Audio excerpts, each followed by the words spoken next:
"What the hell do you think you're doing out here, Nina?" Cole Harrington's voice sliced across the cornfield. He hadn't set foot on this ranch in over 5 years. He'd expected weeds, not ghosts. Definitely not her. Nina Alvarez stood between the rows of corn, dressed in a faded green work dress streaked with dust and sweat. A straw hat shaded most of her face, but not her calm defiance. Her hands were buried deep in the soil. She straightened slowly at the sound of his voice like she'd been waiting for this exact moment. "This isn't trespassing," she said evenly. "I've been working this land for almost 3 years. "Working it?" Cole snapped, stopping a few feet away. "This ranch is private property. My corporation owns every inch of it, right down to the dirt under your boots. And don't tell me those kids over there are yours." He jerked his chin toward the old sycamore tree and battered wooden crate. 3 children sat there in a row, shells of corn in their hands, bare feet dusty. 2 girls and a boy, each with the same storm-gray eyes that stared back at Cole from every mirror. He didn't realize he'd stopped breathing. Nina turned to look at them. They were already staring at him, wide-eyed, completely still. She reached for a bucket, but as she bent, an envelope slipped from the pocket of her apron and fluttered into the dirt beside her boot. Before she could grab it, Cole strode forward, voice rising. "Is this some kind of stunt?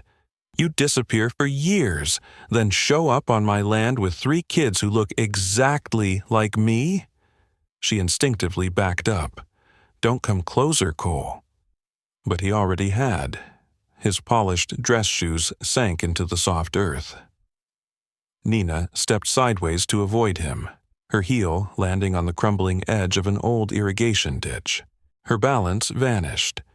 With a startled gasp, she tumbled backward into sticky mud. She hit the shallow pit with a wet smack, her dress soaked instantly, braid dragging through gritty water. The envelope lay half-buried by her hand. For a heartbeat, everything went silent. Then 3 pairs of small feet thudded across the ground toward her. The twin girls jumped off the crate first, giggles cracking into worry. The boy followed, clutching a worn rag he'd used to wipe corn. They crowded around Nina, tiny palms on her arms, shoulder, even her cheek. "Mom, you okay?" one twin whispered. Her eyes, steel. Gray, identical to Cole's, shimmered with concern. The other girl murmured, "Careful, Mama," patting Nina's shoulder. The boy said nothing, simply pressing the dirty rag into her hand like it was some sacred bandage. Cole stared, rooted to the spot. Those eyes. His mother's eyes, once called rare and stormy by strangers, now stared back at him from 3 small faces, all roughly 5 years old. All undeniably his. He staggered back a step. That's not possible." His voice barely held. Nina pushed herself upright. Mud caked down her arms and legs. The children huddled close, forming a small barrier of limbs and fierce loyalty. "They're mine," she said quietly, sweeping wet hair from her face. "That's all you really need to know." "No," Cole rasped, voice cracking. "No, they look exactly... Those eyes, Nina." "They're yours," she said flatly. "All 3. The air shifted. The Arizona heat felt heavier, weighted with truth, like storm clouds rolling over open land. Cole blinked hard at them. One twin, Hazel, studied him, then asked in a tiny voice, "Are you our dad?" The word slammed into his chest, knocking the breath from his lungs. He swayed, jaw slack, heart roaring in his ears. "You knew," he whispered to Nina, eyes narrowing. "You knew you were pregnant when I left." "I didn't," she answered softly. "Not that day." A memory drifted through her eyes, him driving away, car loaded, ambition burning. She'd stood barefoot on the porch, one hand on her belly, swallowing tears. "You never looked back," she said. By the time I found out, your number was disconnected. Your attorney mailed me divorce papers. No return address, no explanation, just signatures. Cole dragged a hand through his hair. You should have told me. You should have stayed, she shot back. His gaze dropped to the envelope half buried in mud. What's that? Nina picked it up and gripped it tight. The letter you never mailed. I found it in your old work jacket months after you vanished. He stared at her, stunned. You kept it? I kept it, she said, to remind myself what I survived without you. He opened his mouth, but no words came. The boy, Jonah, tugged at her sleeve, eyes flicking nervously to Cole. Is he mad? Jonah asked softly. No, baby, Nina murmured, kissing his forehead. He's just surprised. But Cole stepped forward again, slower now, gaze pulled back to the kids like he couldn't help it. Hazel clung to Nina's arm, then reached out. Her small fingers wrapped around Cole's pinky. Her grip was tiny but fierce. Something inside his chest cracked. A dam built from ego, money, and excuses started to crumble. I didn't come here for this, he said, voice rough and unsteady. No, Nina replied, still sitting in the mud. You came to see what your money bought. She nodded toward the fields. But now you've seen something it can't. Cole looked at her, then at the kids. They just stared back, open and unafraid. They weren't begging. They weren't asking for anything. They were simply existing, his past and future breathing in front of him. I don't deserve them, he whispered. No, she agreed quietly, but they do. He had no answer for that brutal truth. Cole Harrington, billionaire developer, the man who bent skylines and dominated boardrooms, stood speechless in a muddy Arizona field, staring at the life he'd abandoned without realizing it. Eventually, his body moved on autopilot, carrying him back through the rows of corn. He didn't remember crossing the field or reaching his truck. One minute he was there with them, the next he was behind the wheel of his black Range Rover, engine humming, hands crushing the steering wheel until the leather creaked under pressure. The image played on repeat in his mind. Hazel's tiny hand gripping his, her voice asking, Are you our dad? He could still feel the warmth of her fingers. He pressed his forehead against the steering wheel and finally let himself breathe. He'd trained himself for years to stay composed in meetings with 9-figure consequences.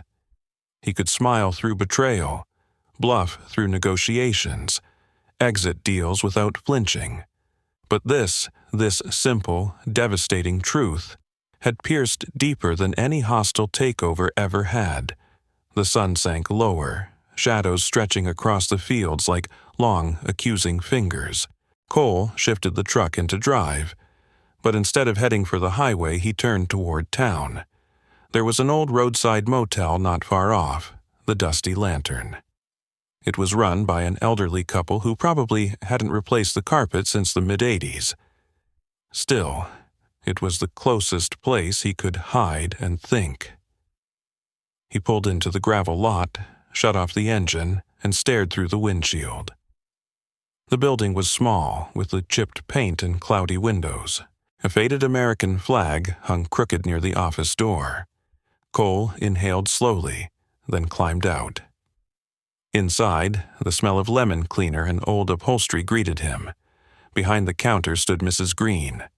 Her eyes widened slightly in recognition. Well, I'll be, she said, lips curving. If it isn't Cole Harrington. Haven't seen you since you were running around in ripped sneakers and pretending dip was attractive. He huffed a humorless laugh. I need a room. One night. Long day? She asked, squinting like she could see through him. You have no idea. She didn't push, just slid a key across the counter. That was what he appreciated about the older folks in town. Their silence was its own kind of kindness. Room 3B looked exactly as he remembered. Wallpaper peeling at the corners, air conditioner rattling like an asthmatic tractor, bedspread patterned with some long-forgotten floral design. Still, it was quiet. He sank onto the mattress and pulled his phone from his pocket. The screen lit up with missed calls, emails, urgent texts from executives, a reminder to sign off on a Vegas hotel expansion. He stared at the notifications for a long moment, then flipped the phone face down and set it aside. They could wait. From his wallet, he slid out an old photo, edges worn, colors fading. In it, he and Nina stood on her grandmother's porch. He wore overalls and a ridiculous grin. She was barefoot, holding sweet tea, giving him that look. Half amusement, half surrender. God, she'd loved him. And he had vanished.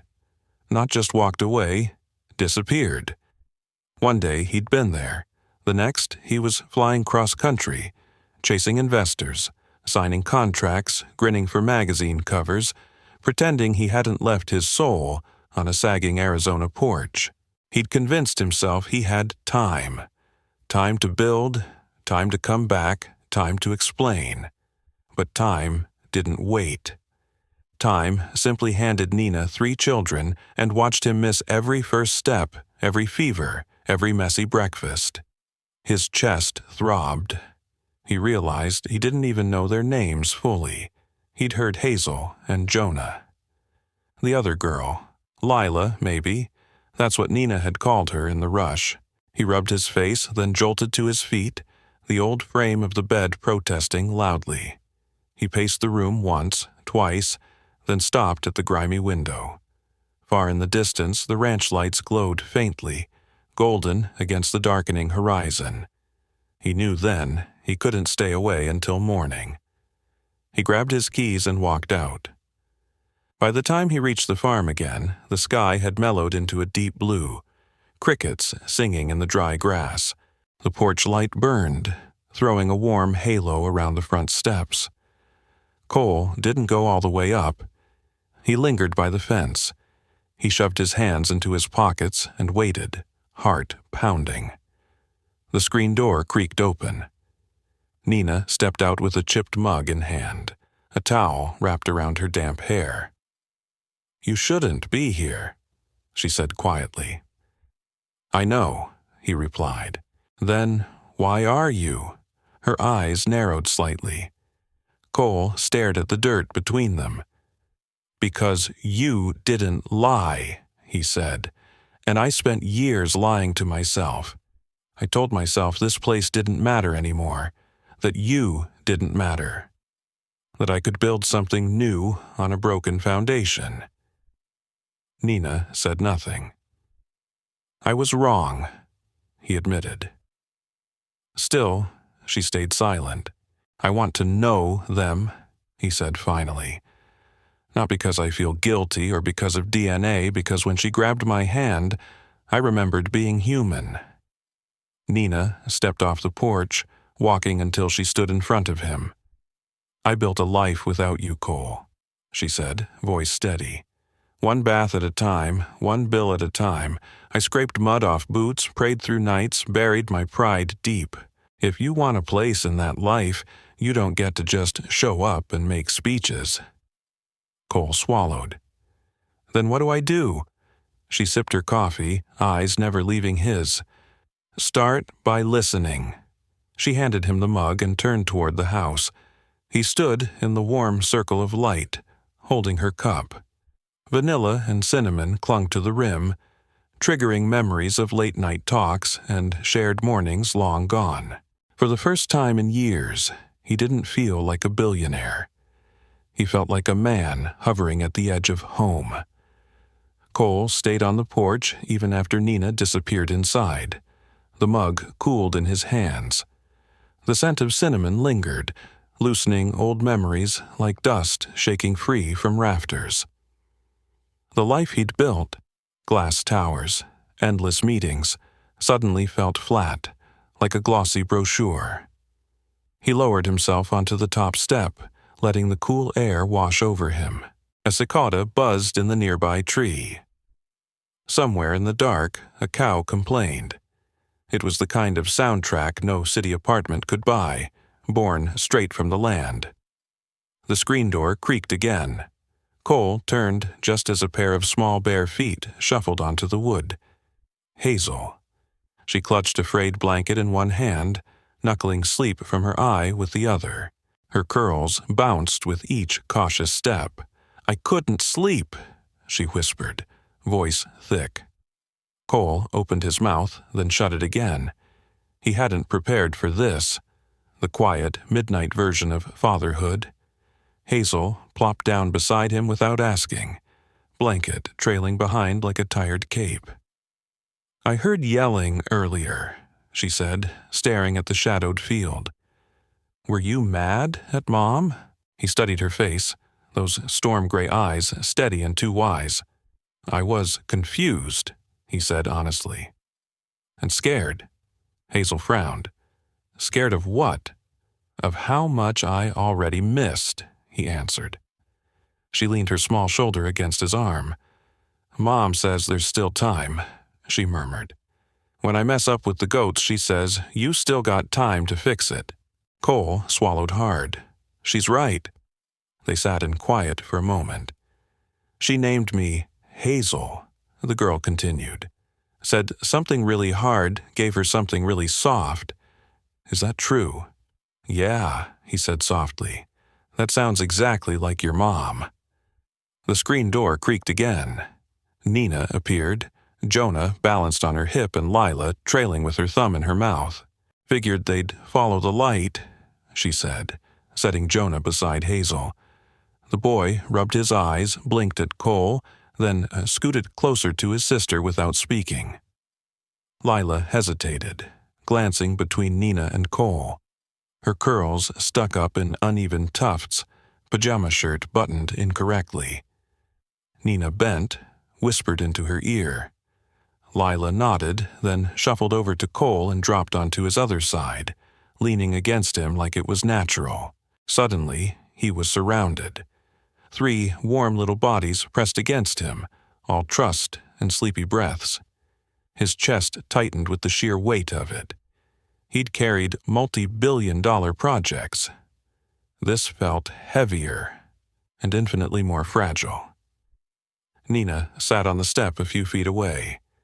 "They don't know," she said quietly. "Not the whole story. I never said your name in this house. I didn't want your shadow raising them." Cole nodded. "I understand.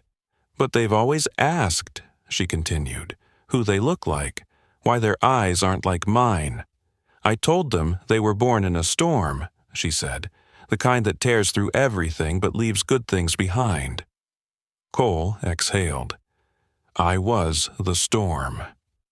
Nina met his gaze. "And you left wreckage." Silence settled, thick but not as sharp as before. He looked down at the kids. Hazel was already dozing, head heavy on his leg. Lila hummed under her breath, picking at his sleeve. Jonah simply watched him with quiet concentration. "I don't want to just explain who I was," Cole whispered. "I want to show them who I can be." Nina pulled her cardigan tighter around her shoulders, leaning back against the railing. "You want a second chance," she said. He nodded. "It doesn't start with pretty apologies," she said. "It starts with work, real work. This ranch doesn't run on feelings. It runs on hands and sweat and waking up when you'd rather sleep." Cole nodded slowly. "I can show up." She studied his pressed slacks, his expensive watch, the way his shoulders stiffened when the kids shifted. "You willing to ruin that fancy shirt on a chicken coop at 6 a.m.? She asked. "If that's what it takes," he said. She exhaled, her face softening just a fraction. Not forgiveness, just the edge of possibility. "We start tomorrow," she said. "No promises, no expectations, just work." And quiet, she added. You're not here to run anything. You're here to learn. I can do that, he said. Nina rose and opened the screen door. Bring them in when they're all asleep, blankets on the couch. Cole nodded. The night air cooled around them.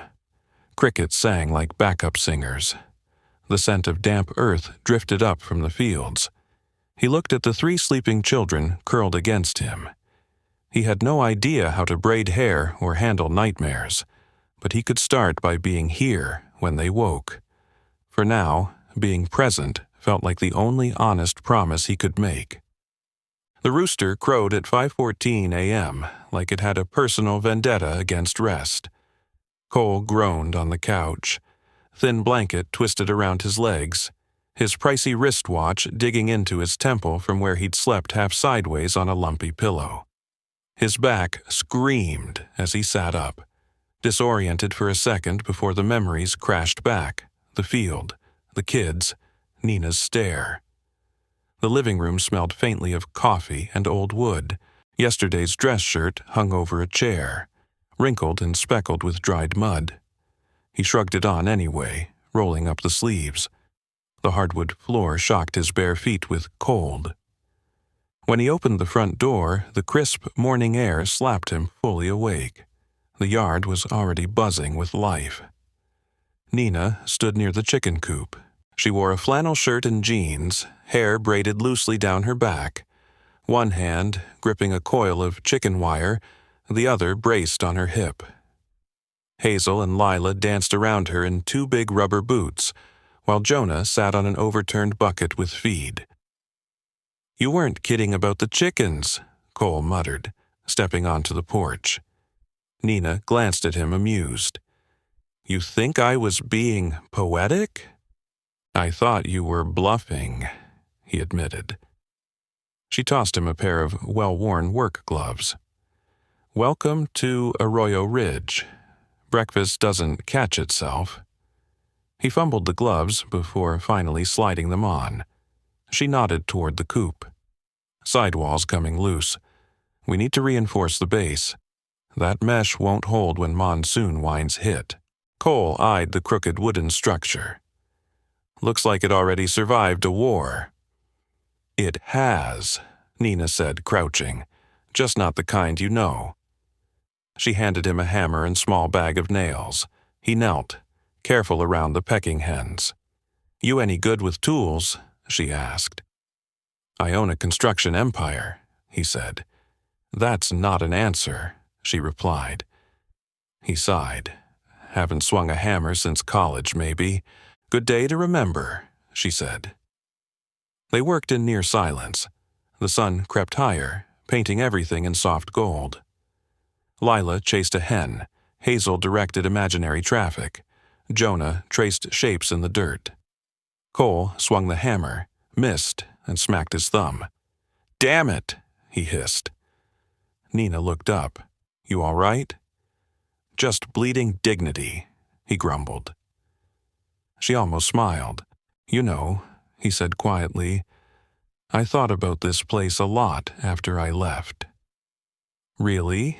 She asked, cutting new wire. Yeah, but always like it was a picture on a wall. Something I didn't deserve to walk back into. Her hands never stopped moving. I didn't leave because I stopped loving you, he said. She stilled for a breath. No, she murmured. You left because you loved success more. He dropped his gaze. I thought if I built something huge, it would finally prove I was worth something. To who? She asked. He swallowed. I don't even know anymore. Jonah stood and patted over, offering his small bowl of feed. Here, he said simply. For me? Cole asked. Jonah nodded, then returned to his bucket, satisfied. He takes everything in, Nina said softly. Doesn't talk much, but when he does, you listen. I can see that, Cole replied. Hazel and Lila ran back, dustier than before and twice as cheerful. Dad helped fix the house, Lila announced. Nina's gaze shot up. Cole's heart stopped. Chicken house, Hazel corrected quickly, cheeks pink. No one corrected the dad. Cole ruffled Hazel's curls, and she giggled, leaning into him. "We should wash up," Nina finally said. "Real breakfast's not far off." Cole stood, brushing dirt from his pants. "What's on the menu?" "Grits, bacon, maybe cornbread if the oven behaves." His stomach growled, loud enough for the twins to hear. They laughed. Nina smirked. As they walked toward the house, Cole slowed, watching the kids skip ahead, their laughter tumbling across the yard. Near the porch, something caught his eye. A small rusted wind chime. He remembered buying it at a roadside market their first summer together. She'd teased him for picking the ugliest one. "It's not ugly," he'd insisted. "It just needs the right wind." Now it hung crooked, still managing a thin, stubborn song. He tapped it gently. The sound was cracked, but real. Somehow, it felt exactly like being here again. Imperfect, but alive. He followed the others inside, a strange heaviness in his chest that felt almost like grounding instead of guilt. Today, he'd earned something. Not forgiveness, but a seat at their table. The scent of sizzling bacon hit him before he stepped into the kitchen. His stomach growled again, louder. One of the girls, he thought Hazel, snickered as she bolted past, bare feet smacking the floorboards. The kitchen was smaller than he remembered. Or maybe he'd just grown used to open-concept penthouses. Wooden counters, chipped cabinets, a fridge cluttered with local fair magnets and crooked drawings. It felt more like home than his entire luxury condo ever had. Nina stood at the stove, flipping bacon with efficient motions, braid now twisted into a messy bun. A faint streak of flour dusted her forearm. She didn't turn when he entered. She didn't need to. She knew exactly where he was standing. The kids crowded around the small table. Jonah sat straight-backed, hands folded, patient. Lila hummed, banging a wooden spoon. Hazel watched Cole openly, like she was still deciding what to make of him. He offered a crooked smile. She just tilted her head. He took the chair at the end of the table. It creaked under his weight, one leg wobbling. "Want me to fix this too?" he asked. Nina didn't look up. "You fixing things now?" "Starting with furniture," he said. "People seem more complicated." "Only barely," she muttered. The kids laughed, not really understanding, but craving the sound. When plates landed, the children each closed their eyes briefly before eating. Not quite a prayer, more like a pause of gratitude. Nina leaned on the counter instead of sitting. "I used to hate breakfast," Cole admitted halfway through his grits. "Felt like wasted time. Mornings were for conference calls." Nina raised an eyebrow. "Guess you skipped the chapter on growing kids." He chuckled, surprised to hear himself genuinely laugh. "Guess I did." After they finished, the kids sprinted outside to chase hens. Lila claimed she could speak fluent chicken, which apparently required a lot of dramatic flapping. Cole stayed behind, stacking plates. Nina handed him a dish rag without comment when he reached for the sink. She didn't correct him when he loaded the cups wrong. Instead, she walked to a drawer near the sink and pulled out something he recognized instantly. The envelope, edges worn soft. She set it on the table. "I found this 2 months after you left," she said. "In your old work jacket. I almost threw it in the fire." Cole took it carefully. "Why didn't you?" "Because I wasn't ready to erase you," she said simply. He unfolded the letter. His own handwriting stared back, shakier than he remembered. "Nina, if you're reading this, I didn't have the guts to say any of it out loud. I'm terrified. I'm chasing something I don't know is worth losing you for, and I can't stop now." Doors are finally opening. Investors are calling. I keep telling myself I'll come back, that this isn't goodbye, that when I've made it, you'll understand. Truth is, I don't understand anything. I love you. I just don't know if that's enough. Cole exhaled, slow and rough. I don't even remember writing this, he murmured. I do, Nina said. I remember every word you swallowed before you drove away. He folded the letter again, hands gentler this time, like it was something fragile instead of damning. I should have stayed, he said. She nodded once. But you didn't. He met her eyes. Do they know? The letter? The truth? No, she answered. They just know there's someone they don't have yet. His chest tightened. Can I tell them someday? Maybe, she said, when you've earned that right. Outside, the kids' laughter drifted through the open window, bright and wild. Cole tucked the letter into his back pocket, not as a weapon against himself, but as a reminder of the line he'd crossed. Nina inhaled deeply, then headed toward the back door. You want to help? She asked. Start with the well pump. It's been acting up since spring. Show me, he said. They walked out together into the sun, not shoulder to shoulder, but closer than yesterday. The pump groaned like it resented being touched. Cole knelt beside it, jeans stained with grit, hands smeared in rust. He'd been wrestling with it for nearly an hour, following Nina's instructions, ignoring them, then grudgingly following them again. Still no water. That valve's too tight, Nina called, leaning against a fence post. I know what I'm doing, he muttered. You really don't. He glanced over his shoulder. You ever think bossing people around is what scared the water off? She arched a brow. Cute. I don't remember hiring you for your jokes.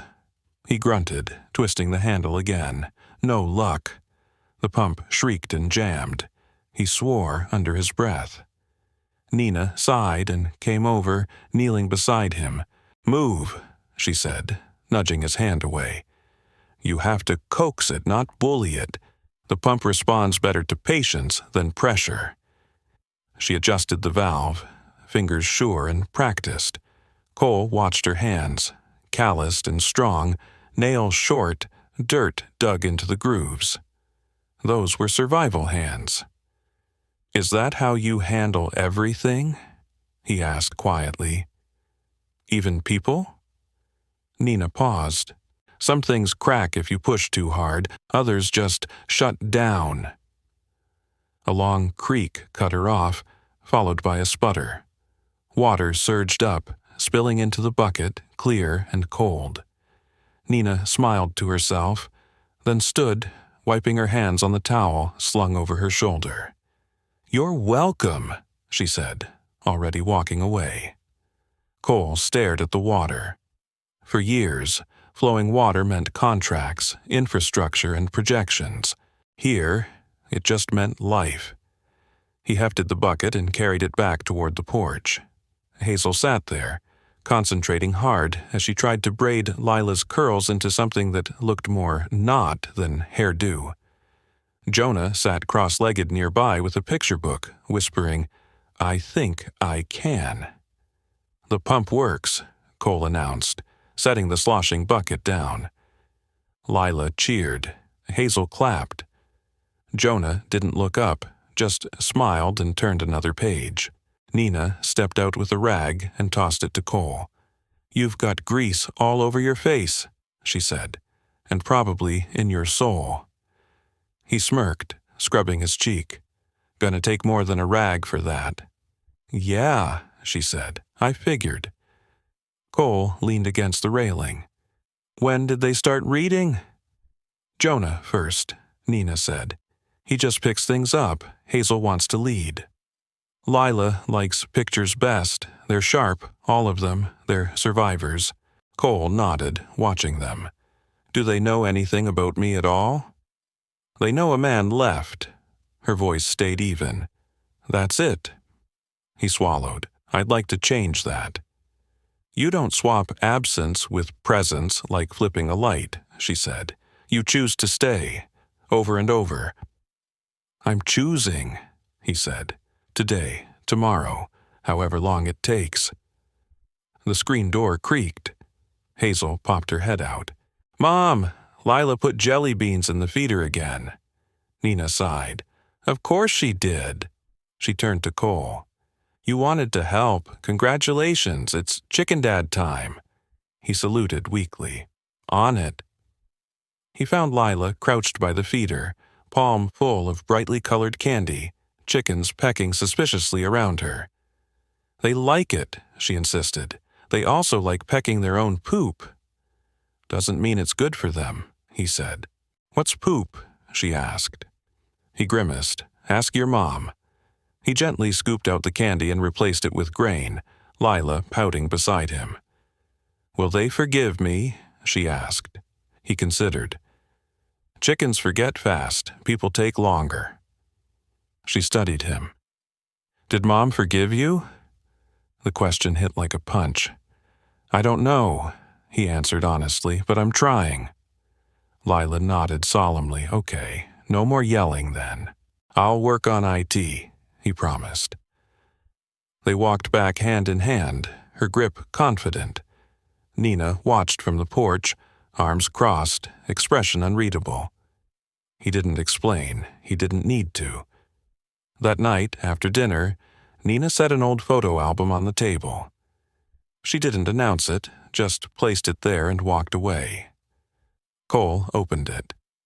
Younger versions of themselves smiled from the pages, sunburned and happy, holding hands beside a busted truck, cuddling a baby chick.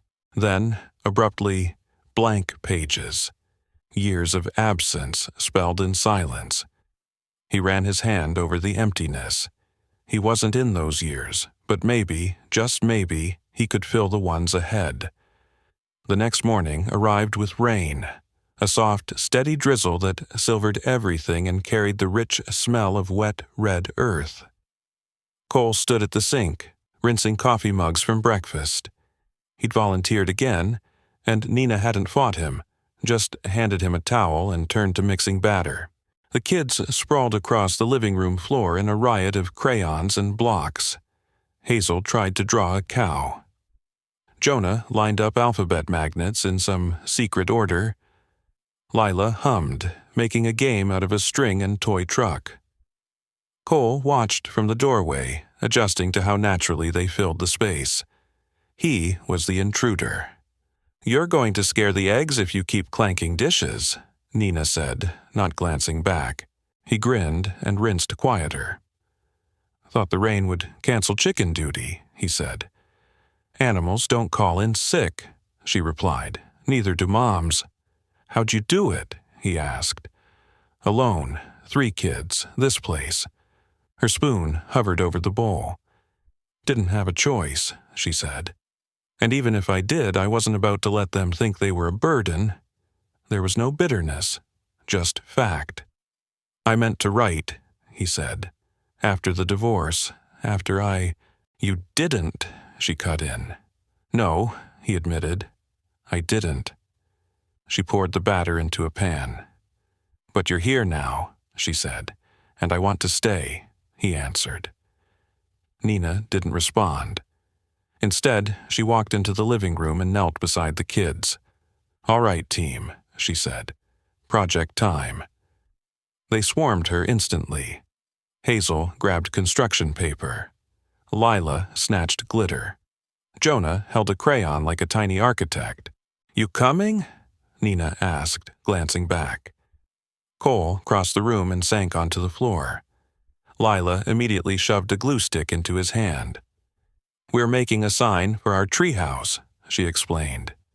You have a treehouse? He asked. Hazel giggled. Not yet, we're manifesting. You know what manifesting is? He asked.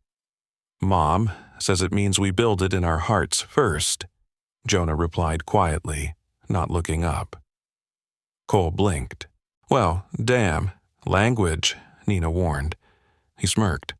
What are we naming this future treehouse? The kids glanced at each other. Hazel spoke first. We want it to be our family name.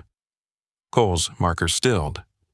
Like a team, Lila added, but with feelings. The mighty Alvarez, he joked. 3 little faces frowned. Too cheesy, Hazel declared. Harrington, Jonah whispered. That's yours, right? Cole stared at him. Yeah, he said softly. It is. The room went quiet. Nina watched from the edge, eyes cautious. Jonah turned back to his paper. Then it's Harrington Treehouse, he said simply. Hazel wrote it carefully. Harrington Treehouse, the letters crooked in bright green. She handed the page to Cole. For the door, she said, his name, in their hands. Not a title on a building, but a place in their world. Thank you, he managed. Nina's eyes softened. They gave you a name, she said quietly. Don't make them regret it. I will, Cole said quietly. Outside, the wind started to roar, rattling the siding. The rain thickened, slanting across the yard. Inside, the old farmhouse held, its bones stubborn against the oncoming storm. By nightfall, the storm was in full swing. Wind shook the window frames, moaning through the eaves like some tired ghost. Rain blasted the tin roof sideways, a steady, furious drumming that swallowed other sounds. In the living room, the kids crowded beneath a blanket fort, flashlights flickering against couch cushions. Lila clutched a plastic sword, convinced the thunder belonged to a hungry dragon. Jonah read aloud, voice steady, as if narrating the sky.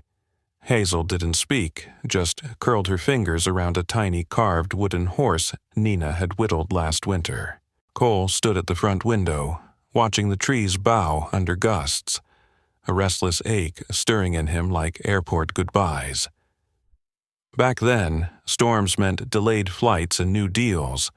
Tonight, the thought of leaving made his stomach twist. Nina padded down the hallway, robe cinched tight, braid half undone, damp strands clinging to her cheeks. I checked the barn, she said, breathless. East door latch snapped. It's swinging wide. Cole turned from the glass. Anyone out there? Mare and the goat, she answered.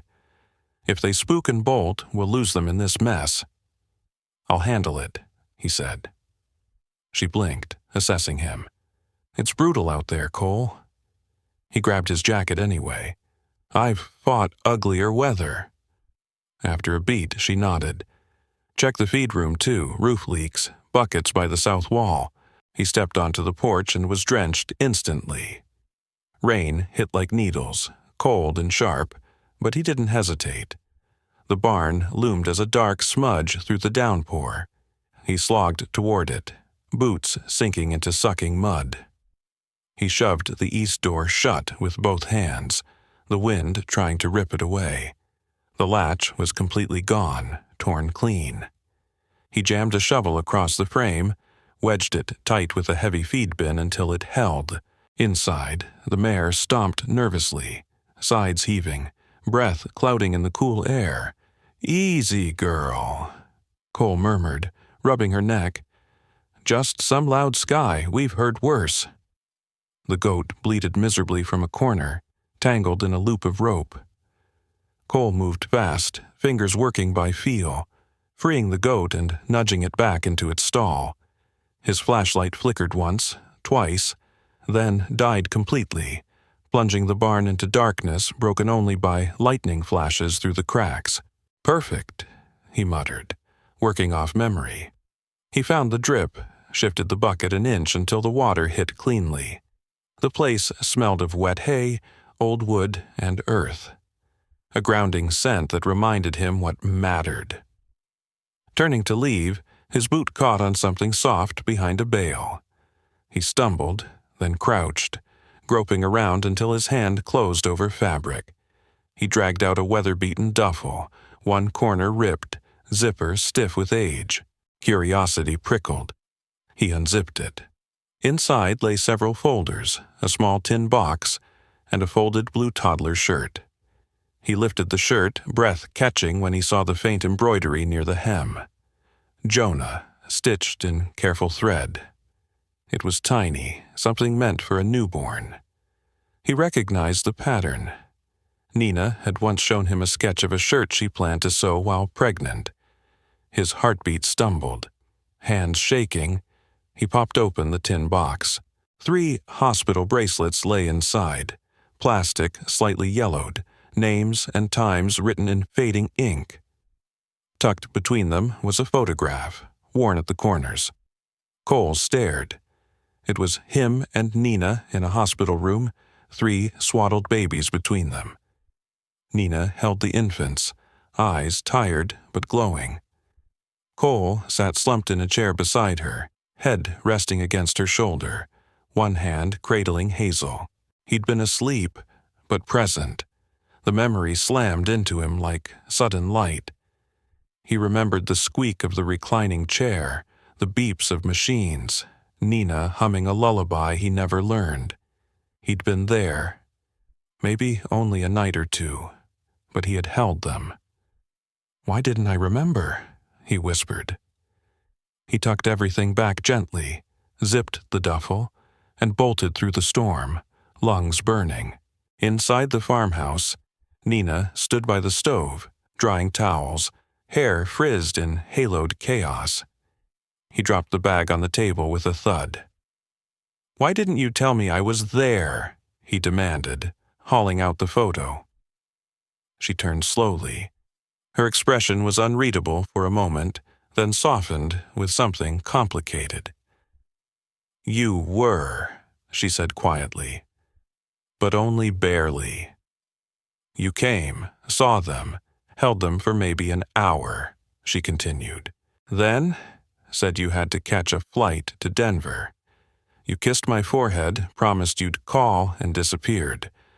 Months went by before I heard your name again." Cole sank into a chair, staring at the photo like it belonged to someone else's life. "I don't remember any of it," he said hoarsely. "You hadn't slept in days," Nina replied, "and I think part of you chose to forget." "I thought I left before they were born," he said. "No," she answered. "You were there when Hazel's eyes opened. You cried, Cole." She swallowed. "Then you walked out and never looked back." The words landed heavier than thunder. "I was a coward," he whispered. "Yes," she said, not cruelly. "You were." She met his eyes. "But now you know the truth. What you do with it next, that's on you." Outside, wind shrieked. Inside, truth finally caught up. They sat in charged silence until tiny footsteps padded in. Hazel stood in the doorway, blanket around her shoulders, eyes sleepy. "Why are you crying, Mr. Cole?" she asked. He swiped at his face. "I'm not," he lied.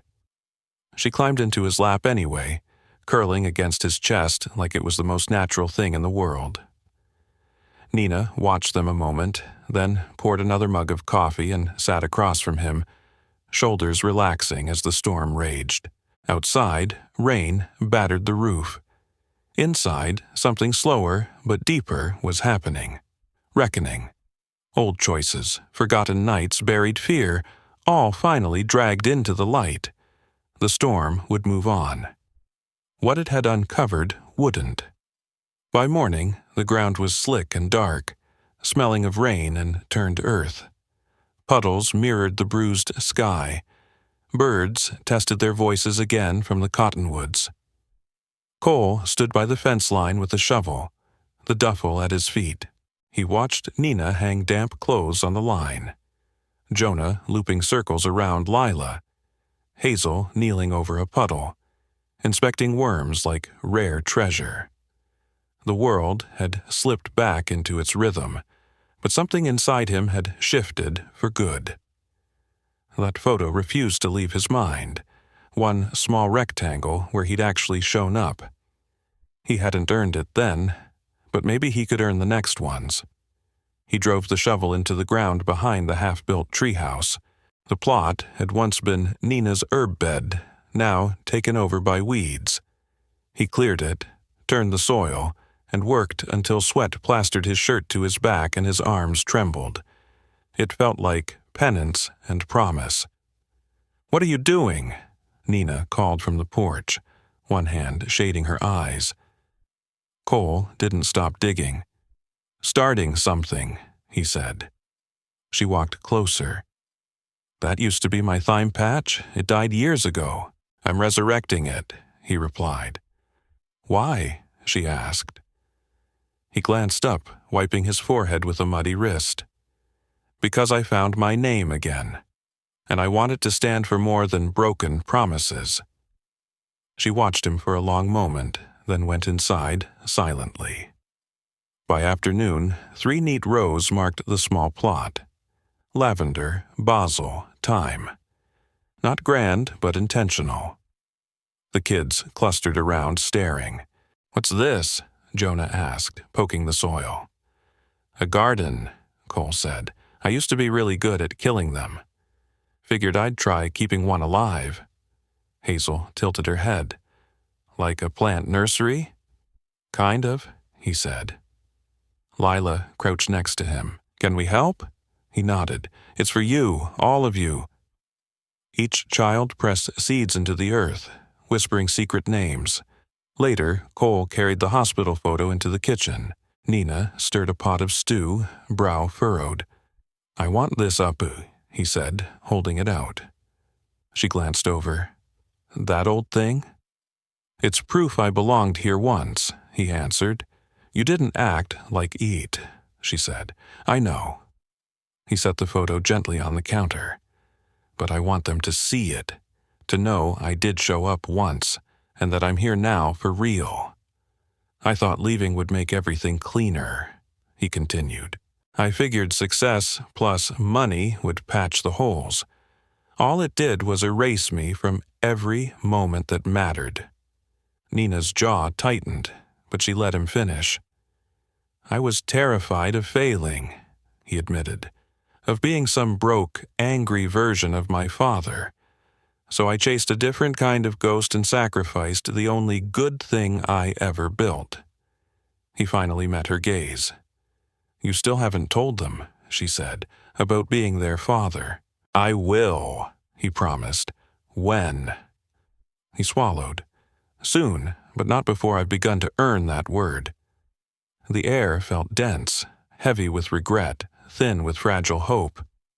"Then you should be the one to tell them," Nina said quietly, "when you're actually ready to carry it."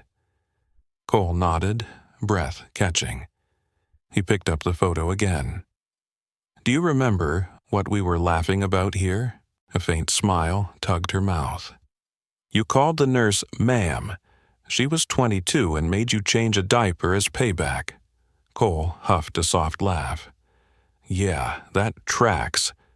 She turned back to the stove. He stood there, feeling the weight of his own outline. That night, the kids begged for a real story before bed, not from a book. "Tell one from when you were little," Hazel insisted. Cole sat on the floor beside their beds.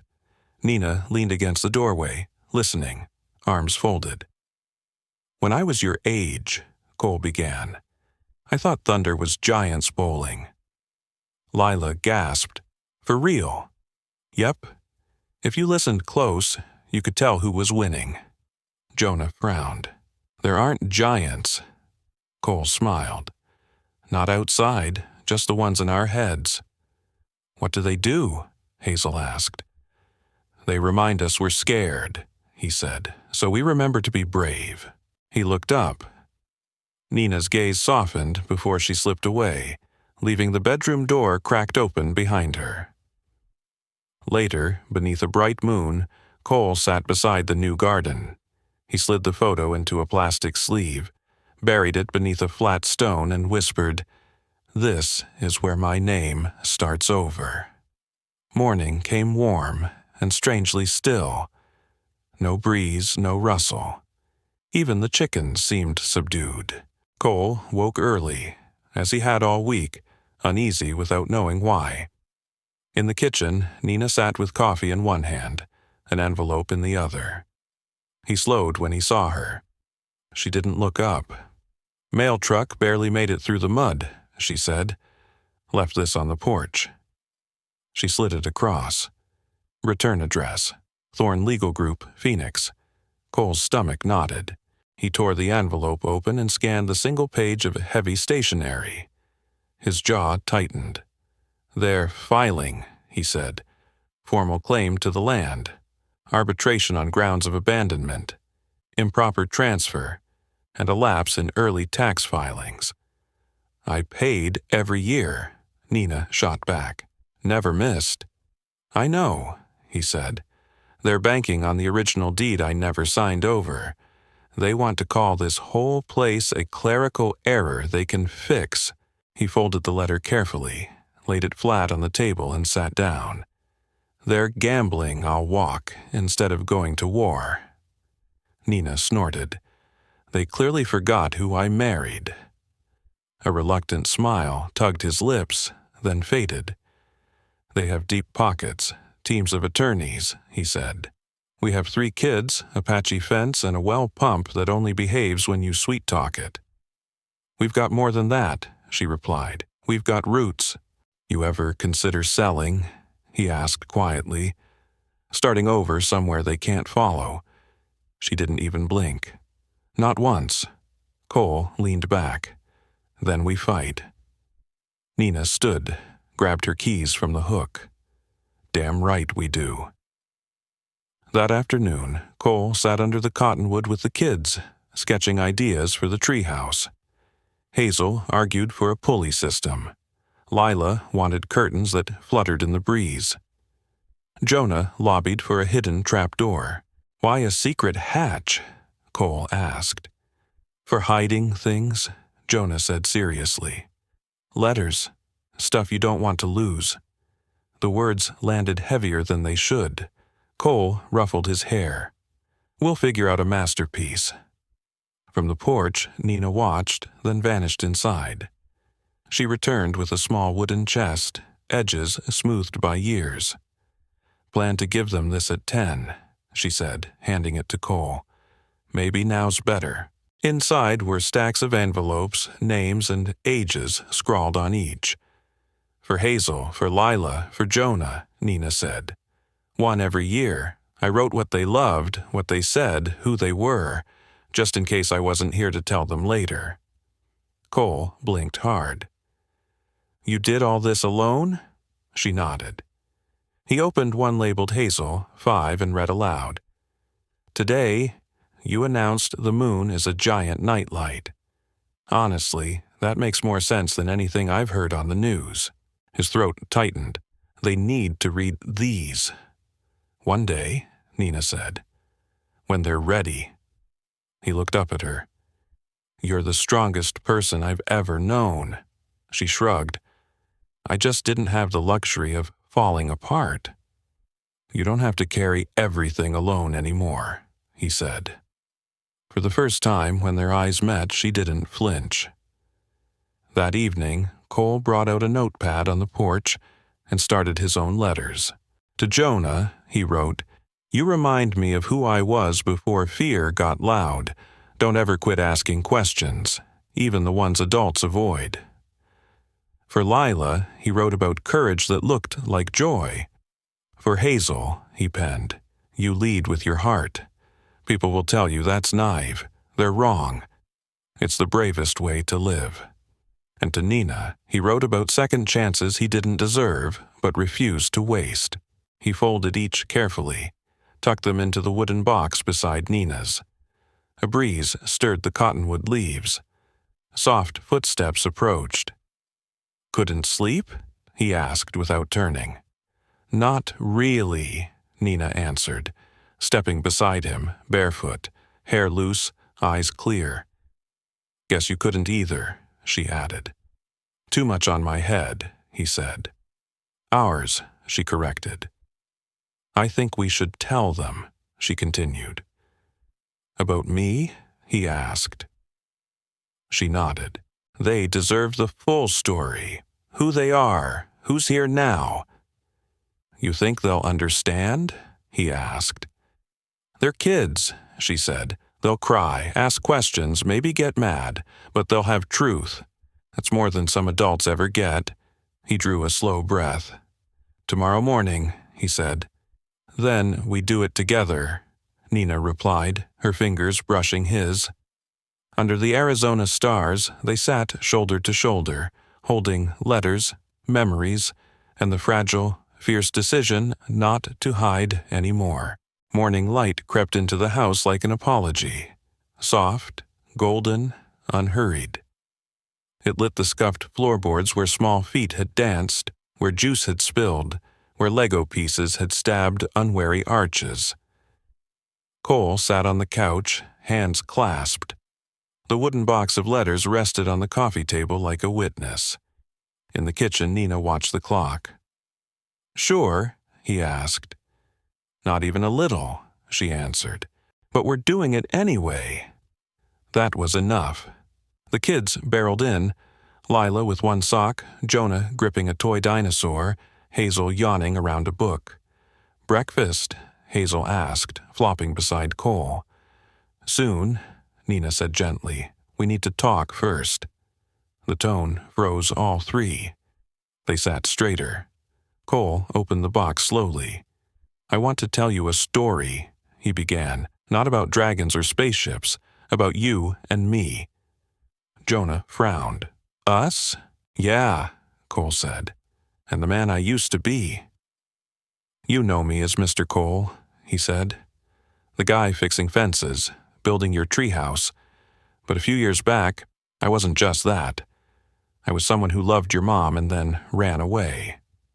I thought leaving would protect her, he continued. Instead, it just meant I missed everything. I missed first steps, fevers, birthdays. But I didn't miss it all. I was there for a little while when you were born. I held you, he said, voice cracking. I cried. Then I left again, and I stayed gone a long, long time. Why? Hazel whispered. He closed his eyes. Because I was scared and selfish. I thought I needed to become somebody first. Are you back now? Jonah asked. Cole looked straight at him. Yes, and this time I'm not leaving. Nina stepped forward, resting a hand on his shoulder. There's more, she said softly. He's not just helping on the ranch. He's your dad, she finished. Lila's eyes widened. Our real dad? From the very beginning, Cole said. Every green-eyed bit of you came from me and your mom. Silence hummed. Hazel's lip trembled. Why didn't you say so before? Because I wasn't sure I deserved the title, he admitted. But pretending didn't feel right anymore. You deserve to know who you are and who's standing here. Jonah stood, shoulders squared. That's why we all look like you, he said quietly. Yeah, Cole managed, smiling. Guess so. Lila chewed her thumb. Does this mean you're staying forever? If you want me, he said, I'm here to stay. For a beat, no one moved. Then Jonah launched forward, wrapping his arms around Cole's neck. Hazel followed, then Lila, and suddenly he was buried under three small bodies, their arms and tears tangling around him. Please don't leave again, Hazel whispered. I won't, he said into their hair. Not ever. Nina turned away, wiping her eyes. Later, they raised the first real wall of the treehouse. Cole steadied the boards, guiding tiny hands as they hammered nails. Lila christened each plank with an animal name. Jonah carefully outlined plans for a hidden hatch. Hazel took notes like an archivist. Mismatched sandwiches and lemonade appeared courtesy of Nina. She watched from the shade, letting the laughter rise. At one point, Hazel tugged Cole aside. Can we call you Dad now? She asked. His breath snagged. Only if you want to. She grinned. Okay, but sometimes I'm still calling you Dad King Fix-It. He laughed, heart full. That evening, Nina found him on the porch with the letter he'd written her. She sat beside him, quiet, before unfolding it.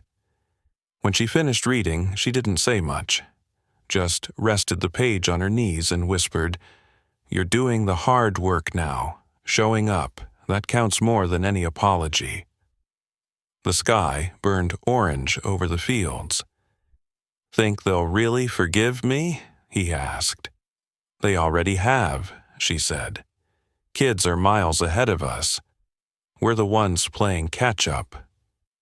He exhaled slowly. She squeezed his hand. "You're their father, Cole. That's not going away."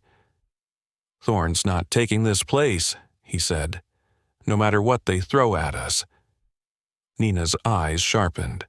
"They'll come harder next round." "Then we push back smarter," he replied. The screen door squeaked. Lila poked her head out. "Mom, Dad, can we have a campfire tomorrow?" she asked. "If the weather behaves," Nina said. Lila's smile lit up the porch before she disappeared again. Cole glanced over the land. Fence lines, newly turned soil, the half-painted Harrington treehouse. Home, he thought. Finally.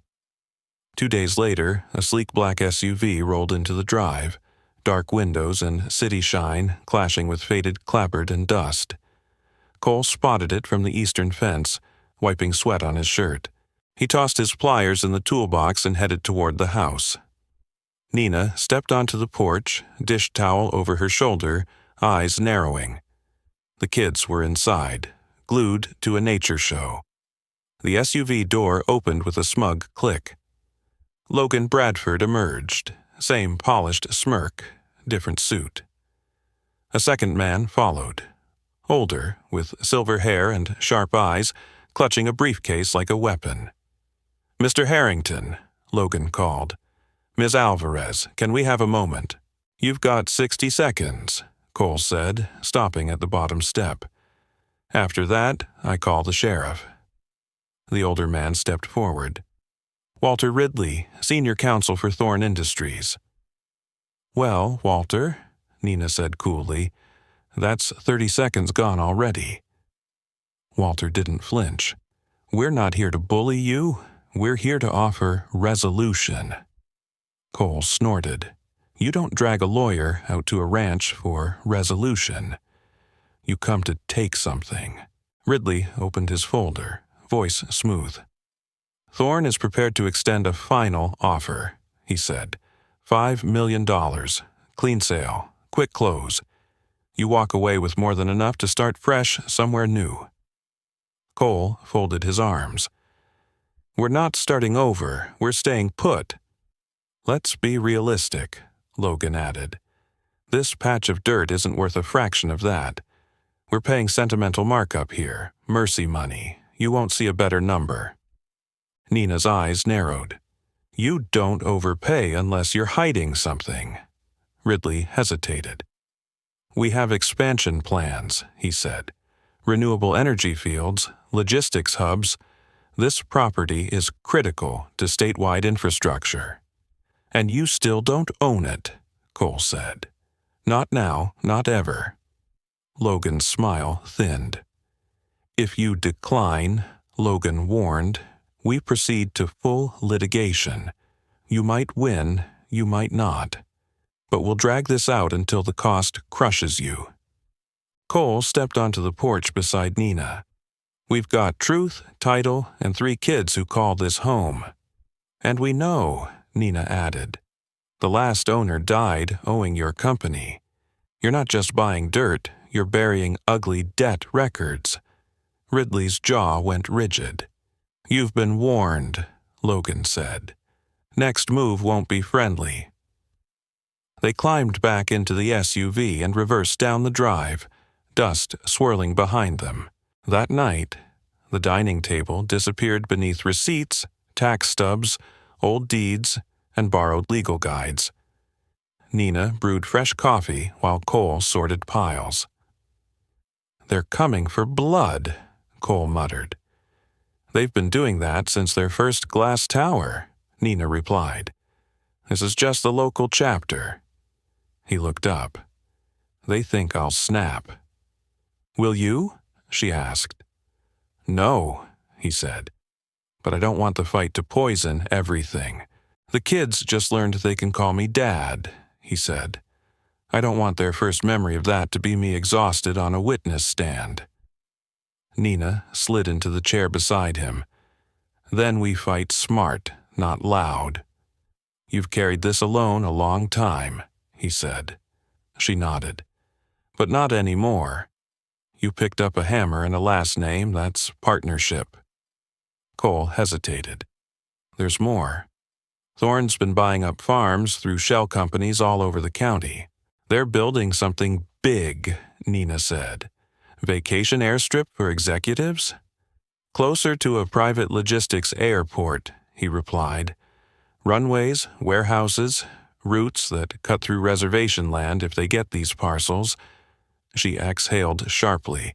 So it's bigger than U.S. Much bigger, he said. She grabbed her phone. I know someone at the county recorder's office could help us dig into early filings. Cole raised a brow. We go public with this? Nina met his gaze. Let it storm. Next morning, the farm exploded with color. The kids painted treehouse walls, lavender on one side, deep red on the other, a hard-won compromise. Cole balanced on the platform, hammering, while Lila stood below with a notebook. What's that? He called. Treehouse rules, she declared. Read 'em? Hit me, he said.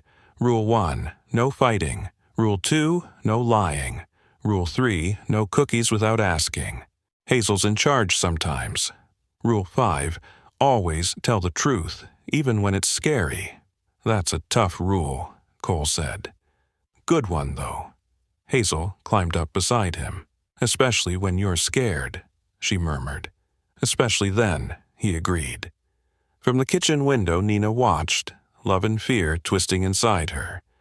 The next envelope came from the county courthouse, crisp and official. No stamp, just a hand delivery stamp. Notice of civil action. Cole held it like it buzzed. Here we go, he murmured. Nina hovered by the counter, jaw tight. He read aloud. Preliminary hearing. 10 days. Thorne Industries, visa. Cole, Harrington, and Nina Alvarez for unlawful occupancy and trespass on corporate-acquired property. They're calling us squatters, Nina scoffed. I've got 27 receipts that disagree. They want to drag this out until it hurts more to stay than to sell, Cole said. Then we find someone who knows how to swing inside a courtroom, Nina replied, snatching her keys. Who? He asked. Marion Coulter, she said. The attorney who took down Gold Line Mining 10 years ago, Cole asked. The same, Nina said. She got death threats and never blinked. If anyone knows how to handle giants, it's her. You think she'll take us? She'll take me, Nina said, eyes flashing. The drive to town was quiet. Mesquite and saguaro blurred past. Nina's hand stayed steady on the wheel, knuckles relaxed but determined. Cole watched the desert roll by, training his breath to match the road. They parked behind a narrow brick building wedged between a resale shop and an old feed store. The brass plaque by the door read, Coulter and Reeves, Legal Counsel. Inside, the walls were crowded with framed photos. Marches, protests, courtroom sketches, hand-painted signs. A woman in her 60s, silver curls pulled back and dark skin lined from sun and laughter, looked up from behind a paper-stacked desk. You brought backup this time, she said. Marion, Nina smiled, shaking her hand. This is Cole Harrington. Marion studied him, gaze cutting clean through excuses. The runner, she said. Cole winced. Trying not to be, he replied. She jerked her chin toward 2 worn chairs. Good, Sit, we've got work to do." For an hour, they laid everything out. Deeds, kids' birth certificates, payment records, the timeline of Cole leaving and returning, the shell corporations, the airport rumors. Marion scribbled notes in tight, slanted handwriting, never interrupting, occasionally grunting at particularly ugly details. When they finished, she snapped her notebook shut. "This isn't just about your ranch," she said. "This is a playbook. They've targeted small holdings, mostly families of color, for 2 years. Quiet acquisitions through dummy LLCs. If they win here, it's open season." "That's what I was afraid of," Cole said. "I'll take the case," Marion replied. "But if we do this, we do it loud. Press, interviews, depositions. They'll drag your names, your finances, your kids, your old mistakes into the sun." "I'm ready," Cole said. Nina nodded. "Me too." Marion's smile was thin and fierce. "Good, because they sure as hell won't fight fair." By the time they pulled back into the drive, dusk was painting the fields in smoky purple. The kids sat on the porch, painting small signs. Hazel carefully lettering no grown-ups without permission. Jonah sketching a crooked arrow labeled Fort Freedom. Lila printing Harrington House in chunky pink letters. Cole stepped down from the truck. "Why that name?" he asked Lila, nodding at her sign. She shrugged. "Because it's ours now," she said matter-of-factly. "Sounds like home." His throat tightened. "You like it?" "Duh," she said. "Help me outline?" He crouched beside her with a brush. "Only if we go slow," Jonah warned. "This is permanent." "I can do careful," Cole promised. Nina brought out lemonade and paper cups, watching the scene with quiet pride, pain, and something like relief. That night, Cole stood in the living room doorway, studying the mantel. 3 frames sat there now. The kids together, Nina holding newborn Hazel, and the Polaroid from the hospital, newly nestled in a simple wooden frame. Nina walked in, drying her hands on a towel. "Marion files the countersuit tomorrow," he said. "Then we're officially in the ring." She exhaled, long and slow, the kind of breath people take right before doors open. "Good?" Cole reached into the drawer and pulled out another envelope. "What's that?" Nina asked. "My will," he said. She stiffened. "Don't." "I have to," he replied. "It names you sole owner of Harrington Ranch. No loopholes, no corporate interpretations. If anything happens, they still don't get this land." Tears pooled at the corners of her eyes. "I hate that we're talking about this." "Me too," he said. "But for the first time, I actually know who I am and where I belong." "You're their father," she whispered. "You're my family.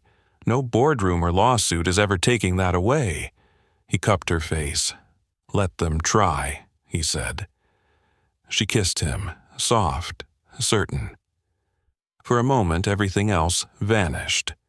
Outside, the wind rose, carrying heat and the metallic tang of distant lightning. Trouble was coming, but so was something else. Justice, if they were willing to bleed for it. The county courthouse looked like an abandoned bank, sun-bleached and square. Inside, air conditioning hummed too cold, too clean. Cole stood beside Marion at the defense table, suit slightly wrinkled. Nina sat behind them, anchor steady. The kids were home with Miss Clarice Boone, who'd promised cinnamon rolls and cartoons. Across the aisle, Logan leaned back, pen tapping in smug rhythm. Ridley flipped through motions with the casual boredom of a man sure of victory. The bailiff called for order. Judge Raymond Bellamy entered. Silver-haired, lined, eyes sharp with practiced skepticism. "The case of Thorne Industries versus Harrington and Alvarez," the clerk announced. Marion rose. "Your Honor," My clients have maintained, improved, and lived on this land for over a decade. We'll show Thorne's claim is baseless and part of a larger predatory pattern. Ridley followed. This isn't a morality tale, Your Honor. It's a title dispute. Mr. Harrington abandoned the property, failed to transfer deed, and left it dormant. My client seeks to restore lawful ownership through proper channels. Cole swallowed anger, thinking of Nina's calloused hands and the kid's footprints in the dust. Judge Bellamy nodded. We'll hear preliminary arguments.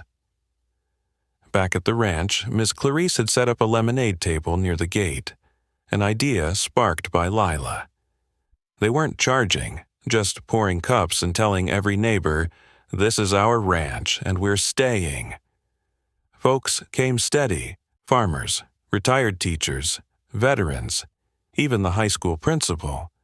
Pastor Harold arrived with a folding chair and a hand-painted sign, "People Before Profit." Hazel recorded little interviews on her tablet. "What do you remember about this place?" she asked an elderly rancher. He wiped his eyes. "Your mama gave me eggs every Sunday after my barn burned," he said. "That's what I remember, sweetheart." In court, Marion stacked their evidence: tax receipts, repair invoices, photos of fences rebuilt and wells restored, sworn statements from neighbors. Then she held up an old black-and-white photo. "This is Thomas Harrington," she said, "Cole's father. He worked this land until he died here. This farm isn't just acreage," she continued. "It's legacy. And Thorne's acquisition strategy targeted families like this, assuming they couldn't afford to fight back." Logan sneered. "Legacy doesn't trump law." Marion smiled. "Then let's talk about the law you broke." She introduced internal Thorne memos, authenticated days earlier, ones flagging Harrington Ranch as a minority optics risk and recommending shell companies. The courtroom shifted. Days later, when Judge Bellamy ruled fully in their favor and restored the ranch to Cole and Nina, the message rang, clear. Land holds memory, and when ordinary people stand together, even giants fall. Lesson 1. It's never too late to come home. If you've lived long enough to watch the kids grow up and the joints grow stiff, you know regret can cling like red Arizona dust. Cole Harrington learned that the hard way. He walked away from a good woman, a piece of land, and the babies he was too scared to stay for. Years later, standing in that muddy field with 3 gray-eyed children calling him Dad, he discovered something many of us learn late in life. The door to home doesn't always slam shut. It creaks, it groans. But when you finally find the courage to knock, sometimes it opens just enough for you to step back in and start sweeping up the mess you made. Lesson 2. Family is built in small, uncomfortable moments. Older folks understand this better than most. Family isn't just wedding photos and Christmas cards, it's 5 a.m. Roosters, sore backs, and hard conversations you'd rather avoid. Cole didn't earn his way back with fancy words or big checks. He earned it by smashing his thumb with a hammer, hauling leaky buckets, sitting under a blanket fort during a thunderstorm, and letting 3 little bodies fall asleep against his chest. Those everyday aches and interruptions, the ones we sometimes grumble about, are the very stitches that hold a family quilt together. You don't buy that kind of love.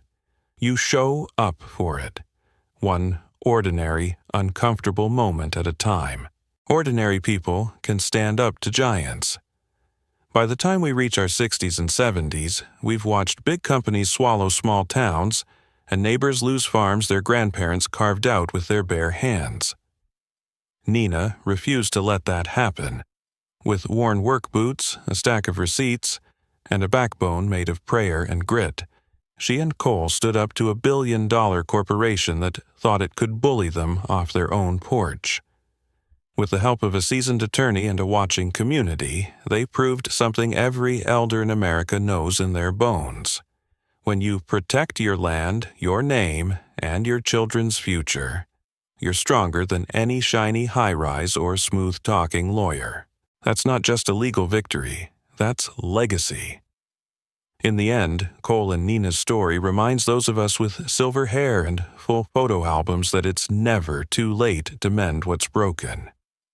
You can come home, roll up your sleeves, claim your ground, and leave behind more than bank accounts. A living example of courage for the grandkids watching your every move. Friends, after walking through Cole and Nina's journey of second chances, family, and fighting for the land under their feet, I'd love to hear from you. Have you ever had a moment later in life when you tried to make something right, with your children, grandchildren, or an old friend, or had to stand up to someone bigger than you to protect what mattered?